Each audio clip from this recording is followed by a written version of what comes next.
Bonsoir, Je vous bonjour. remercie et je remercie évidemment l'assistance et le Sénat et le président du Sénat et tous les organisateurs qui ont subi des pressions terribles pour que le vilain garçon que je suis ne puisse pas s'exprimer dans cette enceinte. Pour moi, c'est une première grande victoire de la démocratie parce que j'ai lu des choses horribles dans la presse, que j'étais négationniste, que j'étais poursuivi par la justice, que j'avais dit des choses que moi-même je ne savais pas, et puis surtout que j'étais finalement impliqué dans le génocide au Rwanda.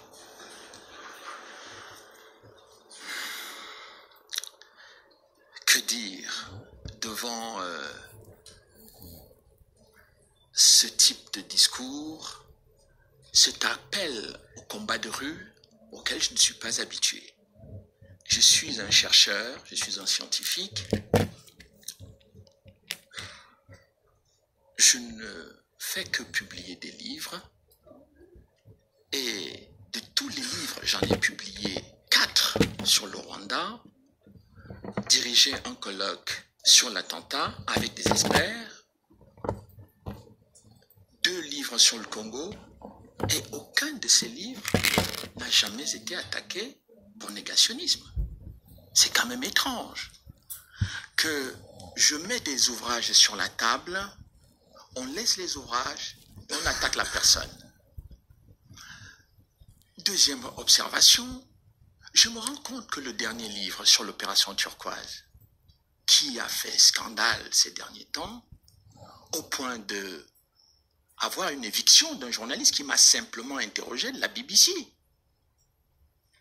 Eh bien, la législation française donne 3 mois lorsque vous avez diffamé des gens. Les 3 mois sont passés.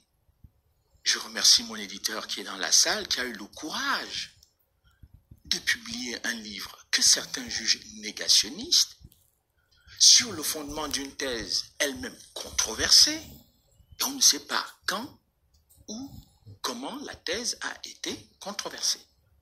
Il se trouve que le titre de ma thèse de doctorat à l'université Lyon 3 est intitulé Rwanda, opération turquoise et la controverse médiatique.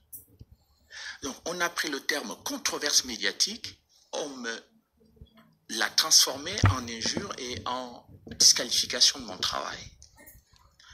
Et je lis en plus ce matin que finalement, M. Onana a soutenu une thèse doctorat dans une université d'extrême droite.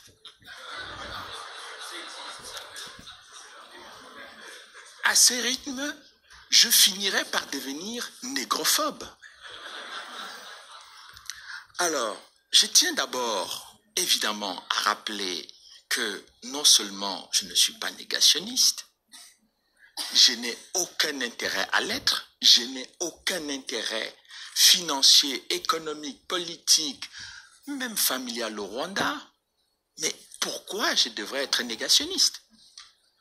Bon, si j'en juge que mon voisin de droite, ministre rwandais, qui est à la fois Hutu et Tutsi, se retrouve être négationniste, ça peut me consoler un tout petit peu. Et j'ajouterais que à cela, mon premier livre sur le Rwanda, je l'ai écrit avec Deo Mushahidi, rescapé Tutsi du génocide de 1994, qui est condamné à perpétuité au Rwanda, simplement parce que Mushahidi a demandé la vérité, la justice pour tous les Rwandais au-delà de leur clivage ethnique.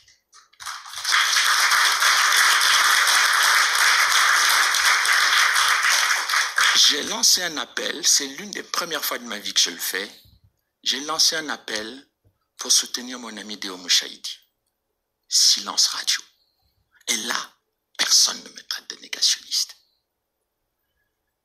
Je dirais aussi que je comprends très bien ces attaques qui sont concentrées sur moi après la mort de mon frère aîné, mon père spirituel Pierre Péan, puisque j'ai dit que je reprenais le flambeau, on a dit, lui, il faut l'abattre. Je pense tout simplement que ce que je fais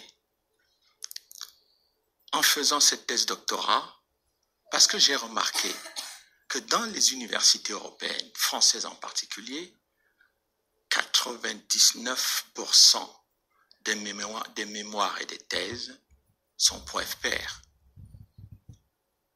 Je demande à tous ceux qui ne sont pas obtus, qui sont ouverts, d'aller examiner ces thèses et ces mémoires d'université.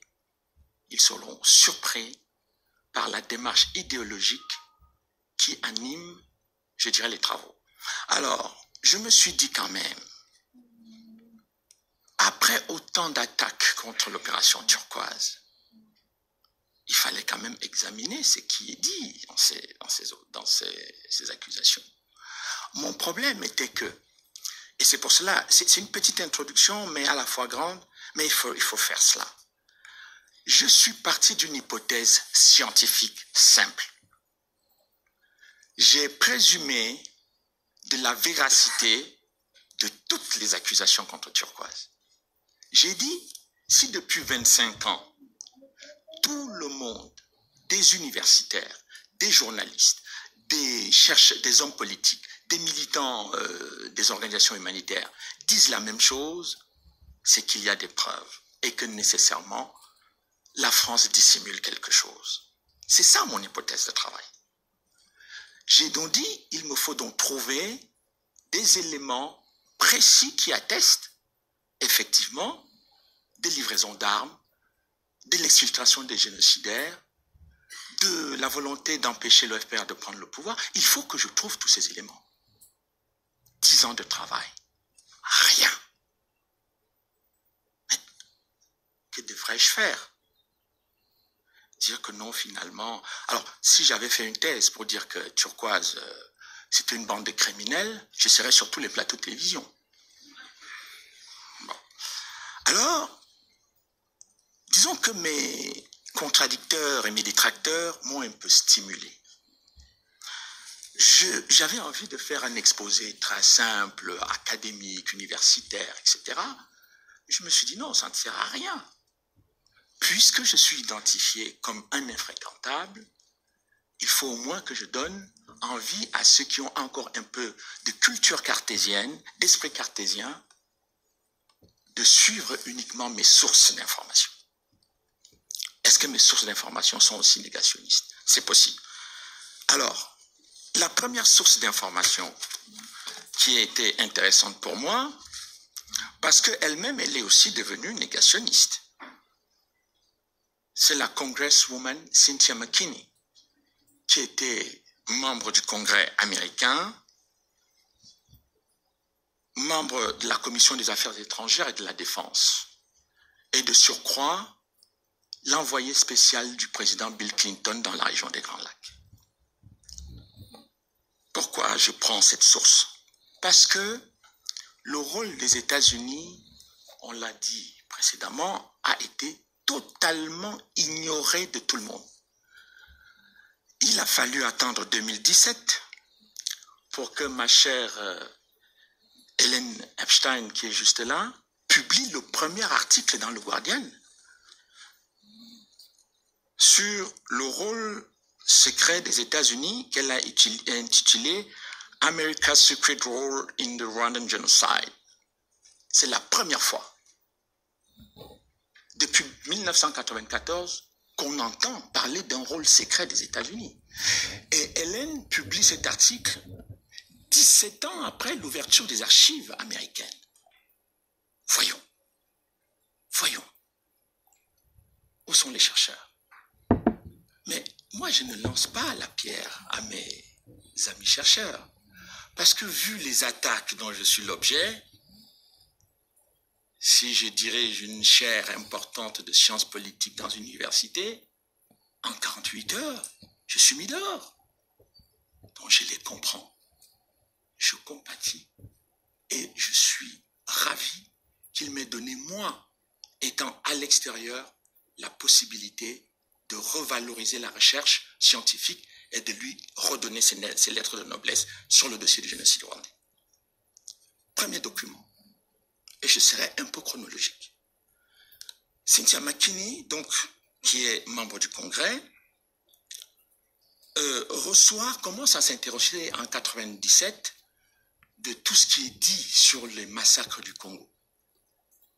Elle fait une demande de collecte d'informations, notamment au niveau de la CIA, qui la renvoie aux journaux français. Sans perdre d'envie, elle continue quand même à se poser des questions, mais elle est très proche du régime rwandais. Parce que Cynthia McKinney, avant de devenir négationniste, tous les dirigeants rwandais actuels étaient à ses pieds à Washington. Bozali kolanda Futur Guide TV, introduction ya Charles Onana. Ce n'est pas un mauvais esprit de ma part si je parle du 1er avril. Pour lui demander que, effectivement, elle veut inviter le président Kagame à venir parler du rôle de ce qui s'est passé au Rwanda en 1994 pendant le génocide, et puis surtout de la question de la sécurité dans la région des Grands Lacs. Évidemment, le président Kagame ne viendra jamais à cette audition prévue au mois de mai. Futur Guide TV. Elle appelle également l'ancien représentant spécial du secrétaire général de l'ONU, le Pakistanais M. Shahryar Khan, qui lui dit: je voudrais venir au mois de mai pour l'audition au Congrès, mais le seul problème, c'est qu'il faut que j'ai l'accord de mon gouvernement, mais également des Nations Unies, puisque je suis encore sous contrat avec l'ONU. Le 28 avril, Cynthia McKinney, toujours, adresse une lettre à Rakia Omar, que beaucoup de Rwandais connaissent, parce que c'était la militante du FPR, son agent de propagande patenté, qui réside à Londres et qui a inondé tous les médias anglo-saxons du fait que les Hutus étaient la pire espèce qu'on n'avait jamais vue et qu'ils méritaient d'être effectivement bannis. Évidemment, elle est invitée à venir au Congrès pour fournir un témoignage sur le génocide. Elle répond le 28 avril à Cynthia McKinney qu'elle ne peut pas venir parce qu'elle a des contraintes familiales. Futur TV. Cynthia McKinney continue quand même, toujours évidemment, dans ses rapports avec le nouveau régime du FPR. Elle est contactée au mois de juin par une chaîne de télévision canadienne, la Canadian Broadcasting Company, CBS, qui veut l'interviewer sur le génocide rwandais. Et elle envoie donc un message aux autorités rwandaises, c'est-à-dire l'ambassadeur du Rwanda à Washington et au Canada, qui lui dit: je veux saisir cette opportunité pour parler au public canadien et américain de la présence des génocidaires qui vivent librement dans nos pays. Alors évidemment, Cynthia McKinney semble effectivement une bonne alliée dans cette campagne. L'ambassadeur du Rwanda au Canada lui envoie une liste de 18 noms de Rwandais qui vivent au Canada, qui sont, d'après leur propre liste, des suspects génocidaires vivant au Canada. Des suspects, avec leur numéro de téléphone. Et parmi ces gens, il y a le nom de Léon Mugesera, qui a été finalement extradé au Rwanda après avoir eu quand même devant les tribunaux canadiens bénéficié d'un certain nombre d'acquittements, parce que les juges canadiens avaient quand même considéré que les accusations contre Mugesera n'étaient pas rigoureusement démontrées. la même Cynthia Makini s'intéresse toujours à la question du Congo, parce qu'elle ne comprend pas ce qui se passe véritablement dans cette zone. Elle écrit donc au président rwandais, Pasteur Bizimungu, qui lui dit que, écoutez, j'apprécie beaucoup votre intérêt pour le Congo, mais sachez que Laurent Désiré Kabila est en train de vouloir rejouer le match, c'est son expression, rejouer le match du génocide rwandais sur le territoire congolais, avec ses radios racistes, ses télévisions suspectes, etc. Eh bien, il dit, écoutez, Laurent Désiré Kabila a dû dealer avec les gens de l'UNITA, et comme l'UNITA est en perte de vitesse, je crois que finalement c'est eux qui créent la zizanie au Congo. Mais écoutez, il est quand même regrettable que finalement les alliés d'hier qui ont participé à la libération du pays, c'est-à-dire les Rwandais et le gouvernement congolais, se retrouvent aujourd'hui en train de se battre. Nous sommes le 31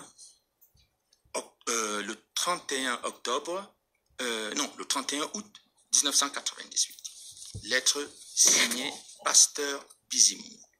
Futur Et puis Guide finalement, TV. le 14 janvier, n'oubliez pas que pendant cette période, un certain Patrick de Saint-Exupéry en France, dans le journal Le Figaro, est très actif dans les accusations contre la France et les militaires de l'opération turquoise. Eh bien, l'ambassadeur Joe Wilson, pour ceux qui le connaissent, c'était celui qui avait contesté la présence, le fait que le Niger était en train de donner les armes chimiques aux ennemis des Américains, et dont la femme avait été accusée, mise en accusation par des éléments du gouvernement américain parce qu'elle travaillait pour le compte de la CIA. Donc l'ambassadeur Joe Wilson, qui était l'assistant,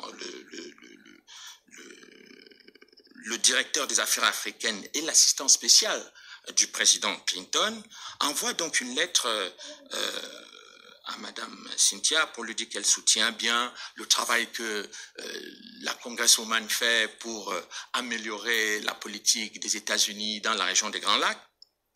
Et puis surtout, lui rappelle que, parce que Cynthia a commencé déjà, parce que Patrick de Saint-Exupéry à cette période publie effectivement des articles dans Le Figaro disant que la France a livré des armes aux génocidaires pendant l'opération turquoise à l'est du Congo. Alors pour Cynthia Makini, qui est spécialiste donc de la région, qui est l'envoyé spécial du président, elle s'est dit, mais si les Français ont livré des armes à Goma aux Interamwe, c'est important de savoir comment les Français ont fait. Alors Joe Wilson lui dit, oui, effectivement, c'est bien votre intérêt de vérifier ces informations, alors que bon, ils sont en situation de pouvoir lui donner. Donc Cynthia se rend quand même compte qu'à un moment donné, la façon dont les choses se passent devient de plus en plus suspect. Alors là, elle décide d'aller en Afrique avec le président Clinton, qui fait son premier voyage officiel dans la sous-région. Eh bien, élément troublant, mais qui va devenir intéressant pour Cynthia après, c'est que le président Clinton ne s'arrête pas dans son programme de voyage en Afrique au Rwanda. Elle demande au conseiller du président pourquoi le président ne s'arrête pas, est-ce qu'il y a un incident, quelque chose de particulier? Il dit non, il n'a pas prévu. Elle rencontre le président et lui envoie une lettre en disant, quand même, monsieur le président, c'est quand même pas très élégant sur le plan diplomatique que pour le premier voyage au Rwanda, en Afrique, vous ne vous arrêtez pas au Rwanda. Et Cynthia, le président Clinton adresse donc une lettre le 2 février à Cynthia en lui disant « Thank you for your letters, expressing your interest in accompanying me on my trip to Africa and suggesting merci de me proposer d'inclure de m'avoir accompagné en Afrique et m'avoir suggéré de m'arrêter au Rwanda. » Alors, comment les États-Unis refusent de s'arrêter au Rwanda?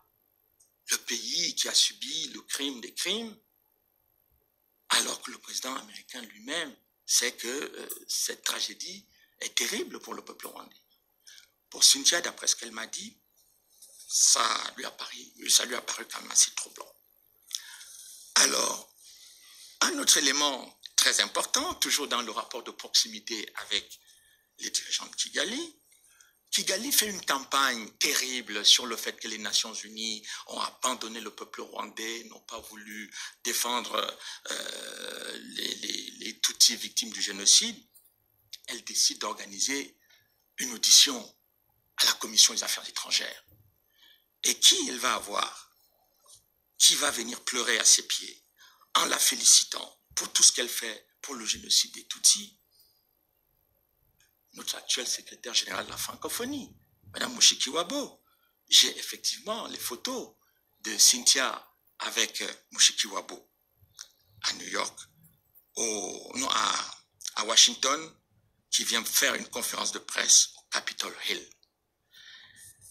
Ces gens donc qui vont finir par traiter Cynthia quand elle aura compris de quoi il retourne, de génocidaire, de négationniste, eh bien, en 1999, Cynthia passe à la vitesse supérieure.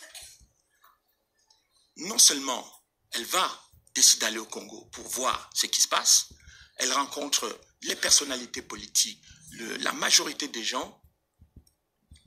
Elle vient, elle écrit le 31 août 1999 une lettre au président Bill Clinton. Qu'est-ce qu'elle lui dit? Et ça, c'est très important parce que Cynthia a passé de nombreuses années au Congrès, membre influent au Congrès américain, au Black Caucus, et c'est pour ça d'ailleurs qu'elle est courtisée par Paul Kagame, Pasteur Bizimungu et tous les autres, mais aussi, c'est une très très proche du président de la République. Elle écrit au président ceci: Monsieur le Président, je viens de la RDC où j'ai rencontré beaucoup de personnes et je suis obligé de vous dire que les crimes qui ont été commis en République démocratique du Congo l'ont été avec l'aide et la caution de votre gouvernement. Monsieur le Président, partout, les gens le chuchotent, mais ils sont très polis pour le dire à haute voix. Ce sera la fin des relations de proximité entre Cynthia McKinney et le président Clinton. Mais avant cela, elle fait une dernière chose. En 2000, elle décide d'organiser